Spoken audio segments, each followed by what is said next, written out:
Assalamualaikum warahmatullahi wabarakatuh. Waalaikumsalam warahmatullahi wabarakatuh.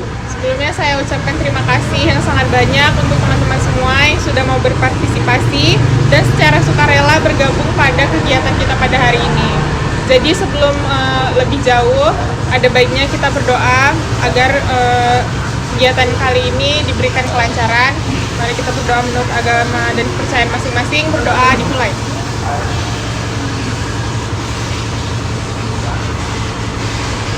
Berdoa selesai. Oke teman-teman, jadi di sini akan saya jelaskan. Jadi hari ini kita akan mengadakan bimbingan kelompok, yaitu bimbingan kelompok di sini kita akan membahas berita-berita terkini, berita yang sedang hangat atau berita yang sedang viral-viralnya, mau itu di media sosial ataupun di lingkungan sekitar kita. Seperti itu ya, paham ya? Nah, jadi apa manfaatnya untuk kita? Pastikan kegiatan di sini ada feedbacknya untuk kita. Nggak mungkin kita melakukan kegiatan ini tanpa ada feedback untuk kita.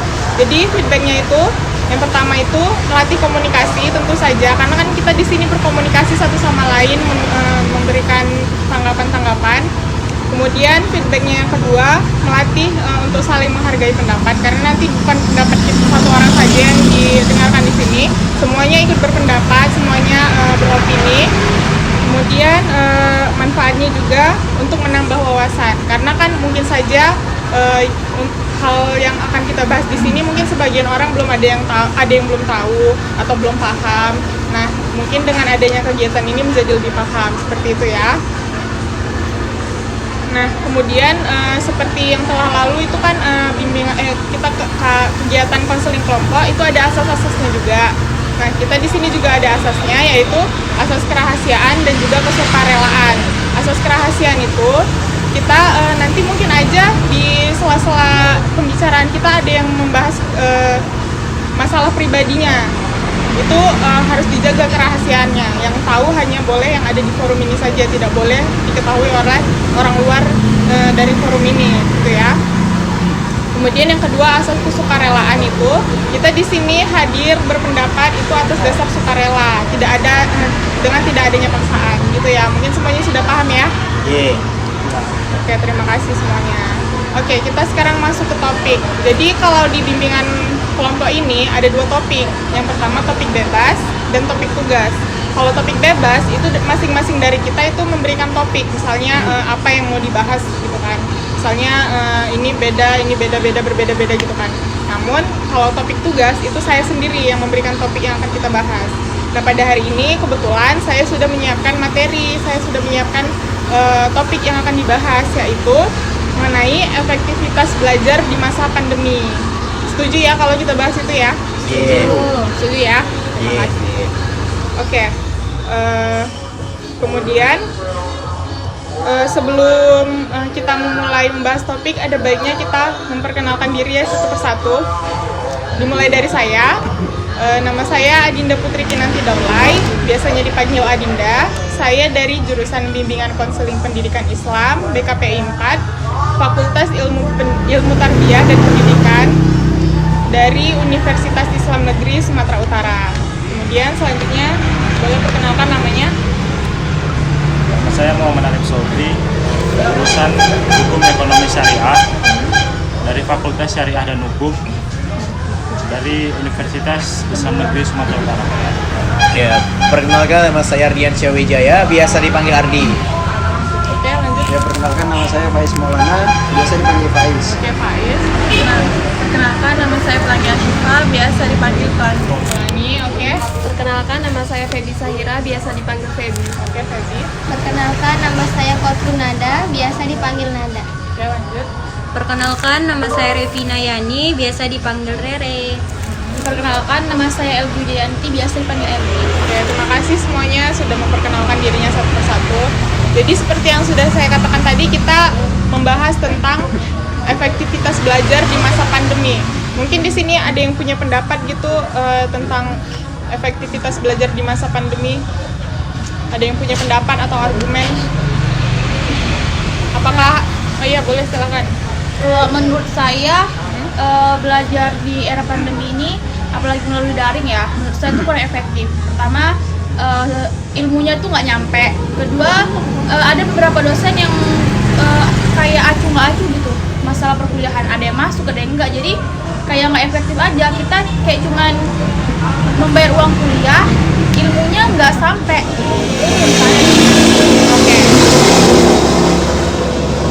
Oke, berarti pendapatnya dari LG tadi kurang efektif ya, karena kan tidak perkuliahan itu tidak intens gitu. Ada yang dosennya mungkin jarang masuk gitu ya kan, jadi ilmu yang didapat juga nggak maksimal seperti itu ya.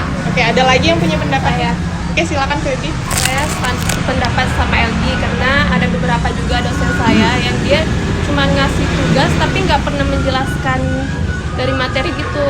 Jadi dia kayak ngasih tugas absen, ya udah habis itu dia nggak nampak itu. Berarti satu suara ya sama LG tadi. Berarti dosennya kurang perhatian gitu terhadap mahasiswa. Memang terlihat sekali gitu perbedaan antara offline dengan online, karena tidak ada keep in touch dengan dosen dan mahasiswa seperti itu ya. Oke, ada lagi yang punya pendapat? Saya mungkin. Oke, silakan Ardi. Oke, berhubung saya mahasiswa baru dari salah satu universitas negeri di Medan. Oke. Saya sangat-sangat merasakan bukan tidak efektif lagi, tapi sangat efektifan dalam proses pembelajaran pada proses kuliah ini. Karena menurut saya yang namanya pembelajaran perkuliahan memang kisaran 60% memang diacukan kepada mahasiswanya. 40% lagi memang pemberian pada dosen. Tetapi benar apa yang dibilang sama LG dan juga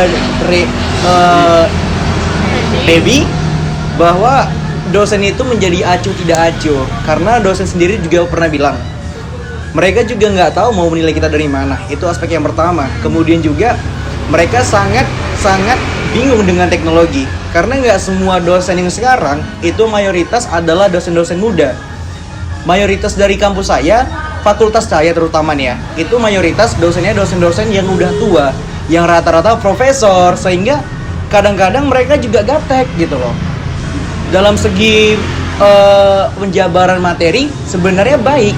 Nah, tetapi kadang-kadang ada yang kurang dalam berteknologi, sehingga kadang-kadang tidak efektif, kadang-kadang valid, kadang-kadang tidak valid, seperti itu. Kemudian juga karena saya mahasiswa baru, sampai sekarang detik ini juga saya nggak pernah merasakan yang namanya berkuliah asli gitu. Karena sampai sekarang kami belum pernah merasakan proses pembelajaran langsung di kampus, gitu loh. Sedangkan ada beberapa kampus dan juga beberapa sekolah mungkin ya, mereka tuh kayak masuk ke kampus cuman dalam seminggu tuh bisa sekali atau 2 kali. Tapi untuk yang di negeri mungkin itu nggak ada sama sekali. Itu keluh kesah saya sebagai mahasiswa baru gitu.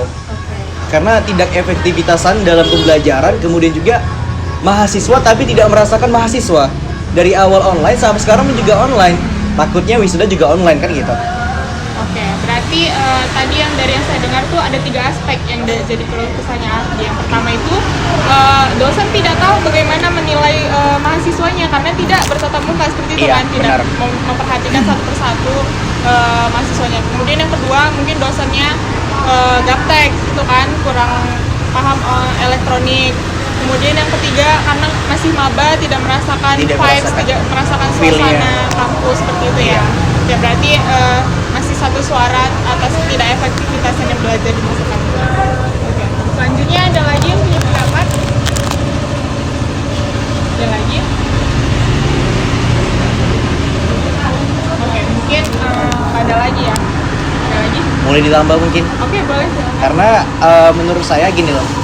Dari awal kita berkuliah, untuk saya sebagai mahasiswa baru itu tidak pernah merasakan sebenarnya menjadi mahasiswa.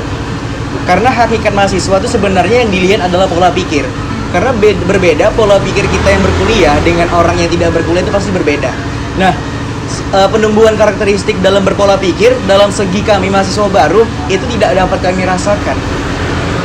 Gitu loh. Kami hanya melakukan daring, kemudian juga riset pembelajaran, tapi organisasi juga nggak semuanya yang sinyalir gitu. Jadi kami kayak dari segi pola pikir, kalau nggak kami sendiri yang nyari itu nggak bisa gitu loh.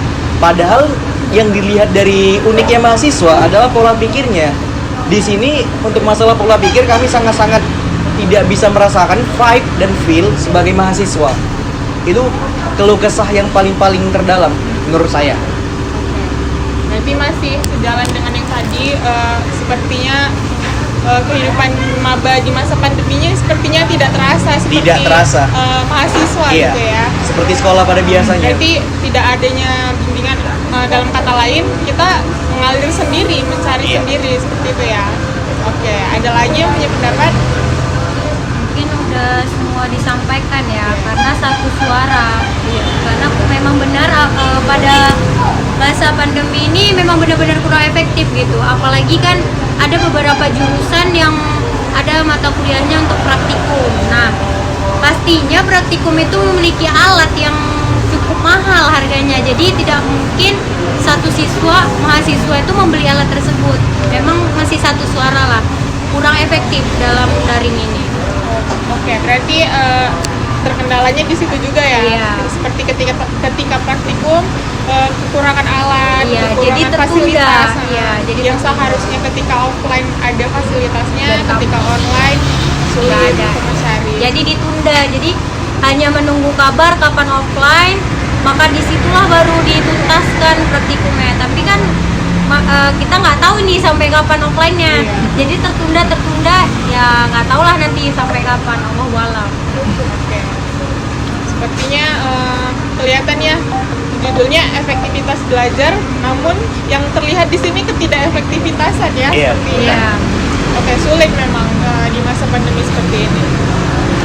Oke teman-teman, dari tadi kan kita udah bincang-bincang nih, bahas-bahas. Nah, biar kita nggak tegang-tegang banget nih, saya punya permainan untuk ice breaking, biar kita fokus, biar kita segar lagi ya.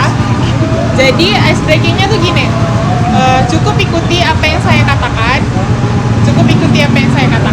dan kalian melakukan apa yang saya katakan, seperti itu ya. Oke, angkat tangannya satu ke atas, gerak-gerakan, berhenti, angkat lagi satu lagi, gerak-gerakan, berhenti, lalu gerakan kedua. Dengarkan ya, fokus ya, fokus. Coba kalian pegang mulut. Oke. Pernah ke mata? Pada fokus berarti ya, tepuk tangan. Yeay. Oke. Udah fokus lagi ya. Iya. Udah segar. Kita lanjut ya.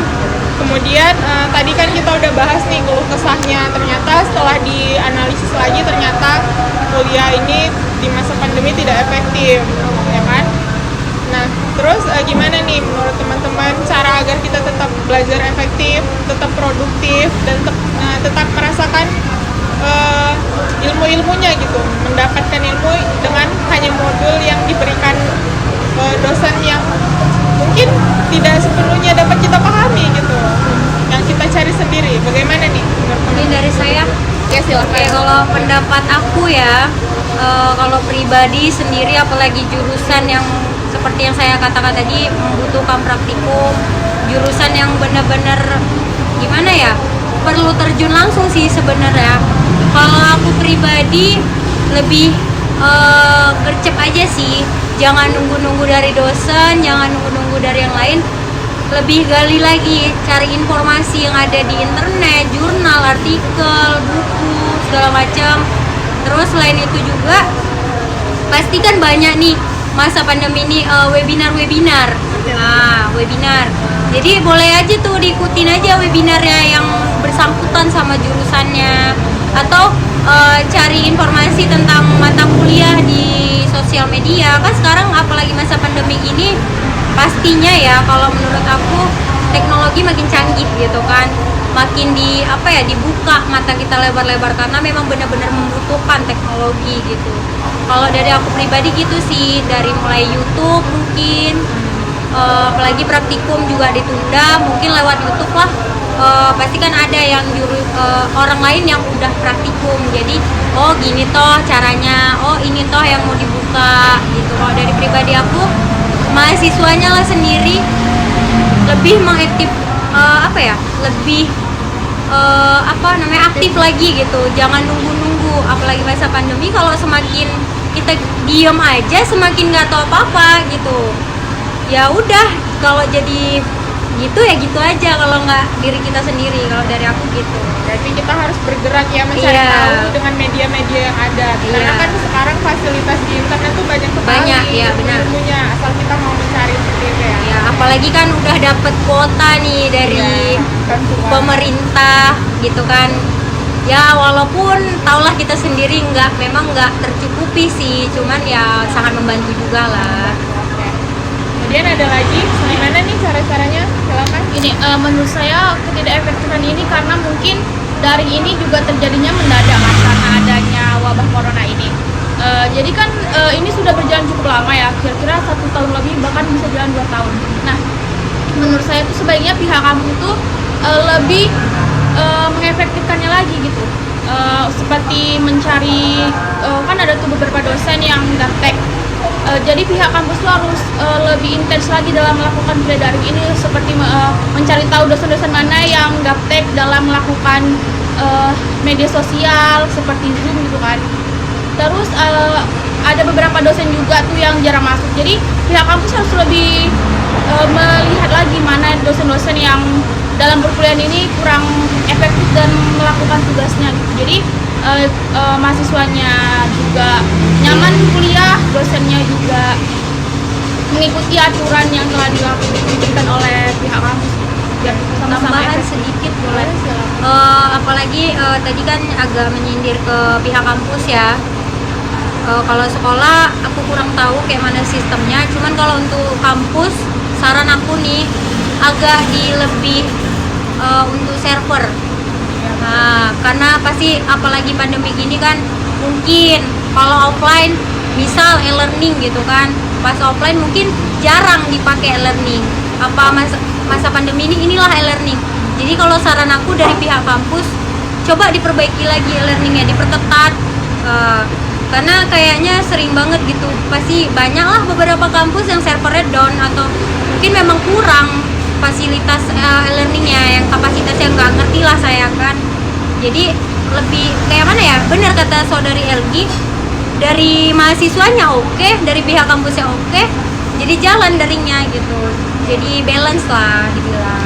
Itu pendapat dari saya. Berarti dari kedua sisi tuh harus balance gitu ya. Iya. Dari mahasiswanya juga berusaha bagaimana agar efektif, dari pihak kampusnya juga harus mengusahakan. Jadi saling kan, melengkapi. memberikan fasilitas Iya, yang layak, iya, seperti benar. fasilitas internetnya, dan memantau tadi seperti kata LG kan, memantau dosen-dosennya.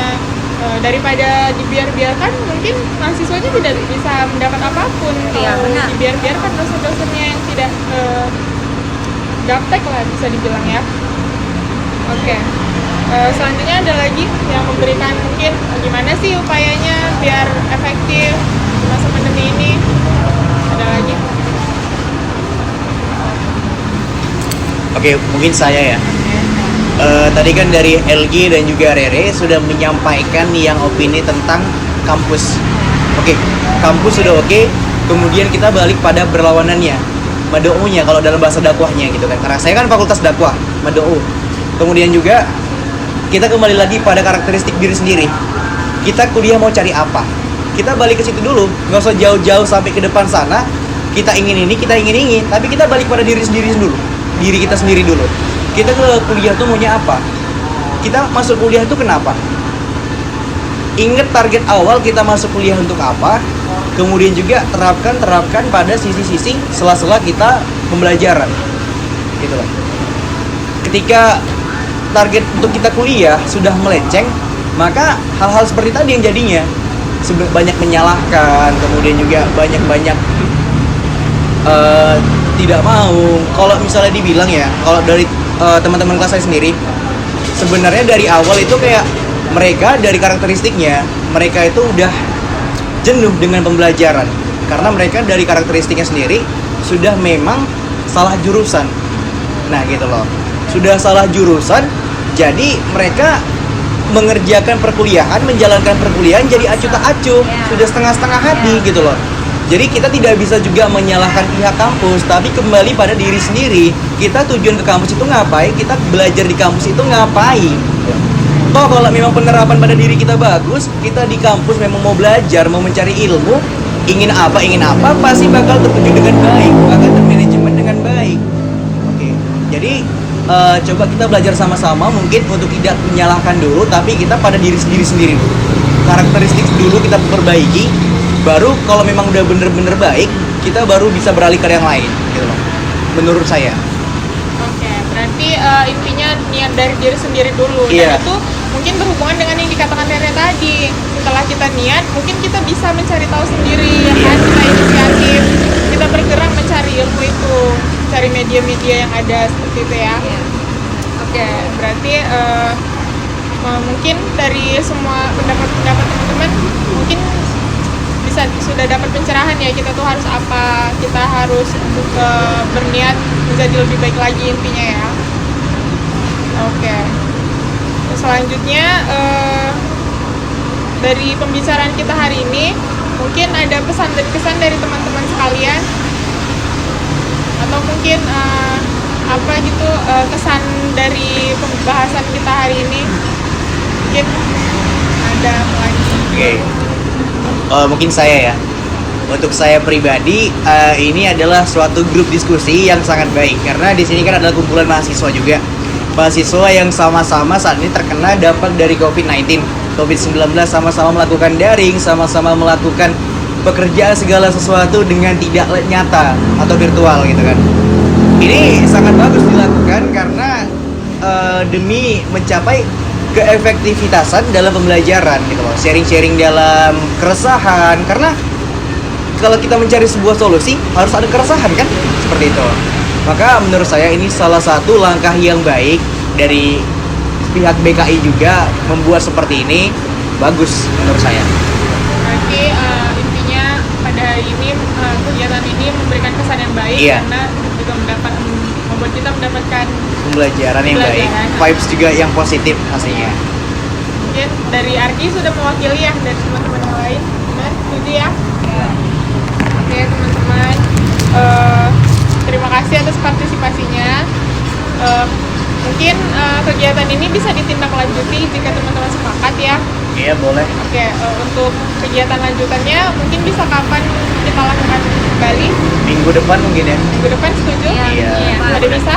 Iya. Oke.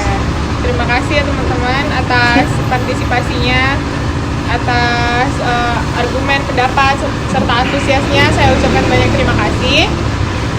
Kemudian untuk menutup kegiatan pada hari ini, agar berkah, agar mendapatkan manfaat, mari kita tutup dengan berdoa menurut agama dan kepercayaan kita masing-masing. Berdoa dimulai.